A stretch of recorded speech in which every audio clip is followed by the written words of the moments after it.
Lily Harper sat in the very last row of the classroom, where the flickering ceiling light cast long, sleepy shadows on her worn-out notebook.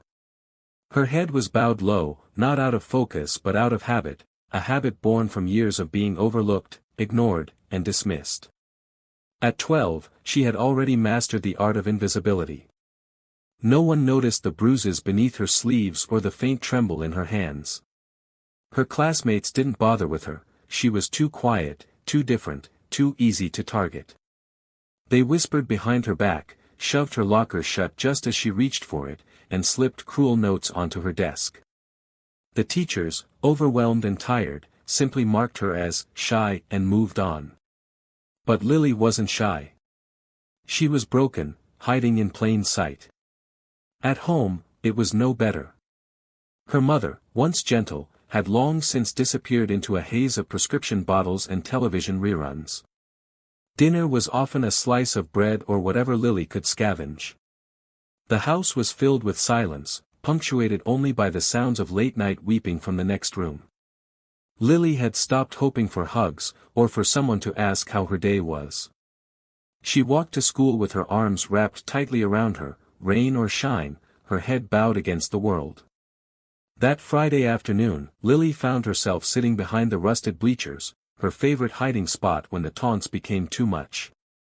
She pulled her knees to her chest and let the tears fall, careful not to sob too loud. Crying made her weak at school, and weakness was blood in the water. The playground nearby was full of kids shouting and laughing, but none of them noticed her absence, or cared. That loneliness pressed down harder than any insult could.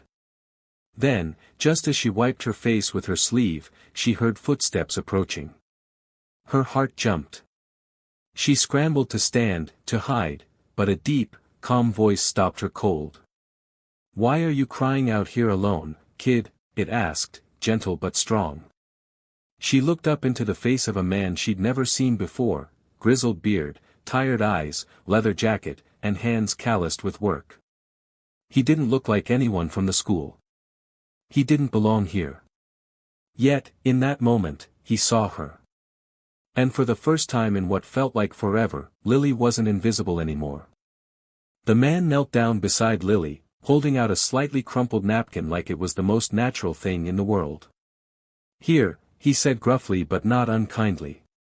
His voice was deep, roughened by time and hard work, but there was something solid in it, something that made her feel oddly safe. Lily took the napkin with shaking fingers, unsure whether to speak or run. He didn't push her. He just sat beside her in the dirt, watching the schoolyard in silence. After a long pause, he introduced himself. "Name's Tom. I work on bikes and old trucks just down the road. Been watching you sit here for a few days now. Looked like you needed someone to notice." That simple sentence hit Lily harder than any insult she'd endured all year. Someone noticed. Someone cared enough to say it out loud.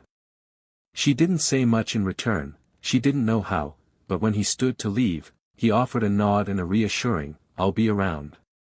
True to his word, Tom showed up the next day. Not close, never intrusive, just leaning on the fence near the edge of the schoolyard, pretending to be tinkering with his old motorcycle, his eyes occasionally scanning the playground for her. It became routine. Every day after school, Lily would glance toward the fence, and every day, he'd be there, just a wave or a thumbs up away. But it wasn't until Wednesday that everything changed.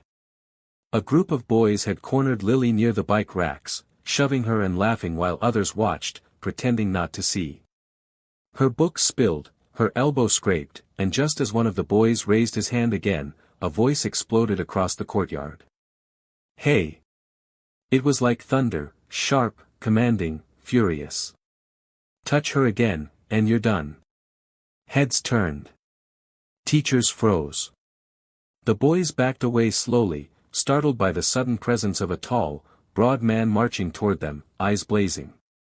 The bullies scattered, muttering under their breath, but Tom didn't chase them.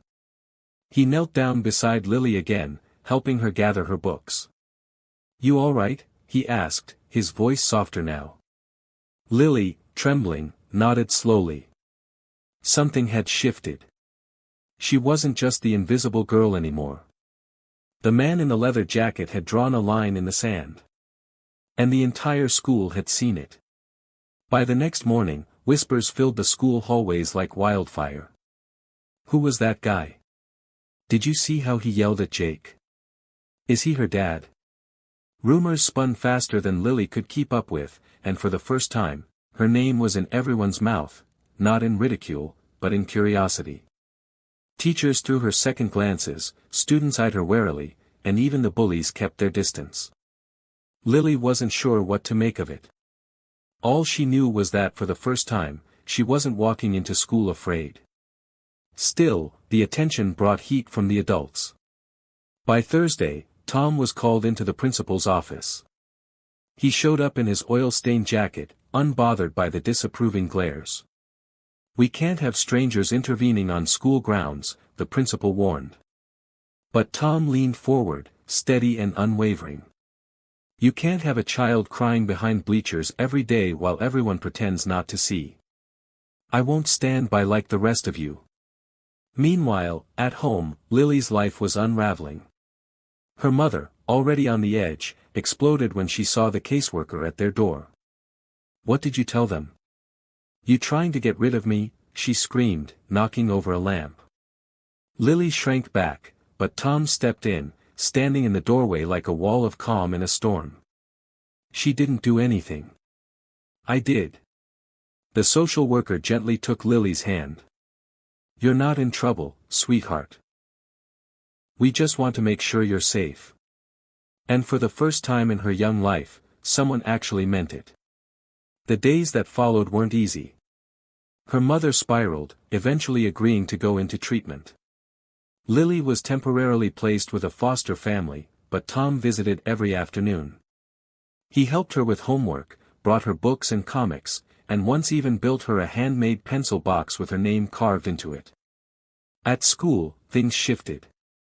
A few kids began to sit with her at lunch.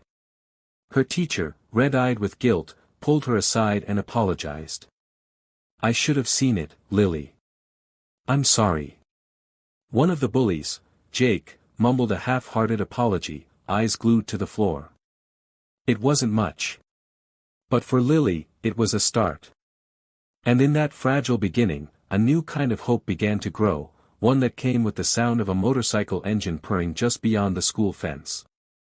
Weeks passed, and Lily's world slowly began to shift from shades of gray to glimpses of color. With her mother in rehab and her new foster home offering warmth and quiet dinners, she began to feel something she hadn't known in years: stability.